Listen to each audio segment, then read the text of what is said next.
नमस्कार, आपलं स्वागत आहे जयूस किचनमध्ये। आज आपण बनवणार आहोत गव्हाच्या पिठाचे मोमोज। कांदे, पत्ताकोबी, शिमला मिरची, हिरव्या मिरच्या, अद्रक, लसूण, कोथिंबीर बारीक कापून घ्यायचं। कढईमध्ये तेल घेऊन जिरं, लसूण, हिरव्या मिरच्या, कांदे, शिमला मिरची, पत्ताकोबी टाकून छानपैकी परतवून घ्या। स्वादानुसार नमक टाकून परतवून घ्या। अशा प्रकारे मोमोज मसाला तयार आहे।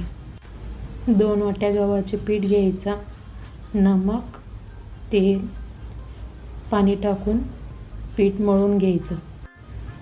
पीठ मळून झाल्यानंतर छोटे छोटे गोळे तयार करून घ्यायचे। छोटे पापडीच्या आकाराचे लाटून घ्यायचे। त्यानंतर मोमोजचा मसाला त्यामध्ये टाकून मोमोजच्या आकाराचे रेडी करून घ्यायचं। मोमोज तयार झाल्यानंतर 5 ते 10 मिनिटे वाफवून घ्यायचं।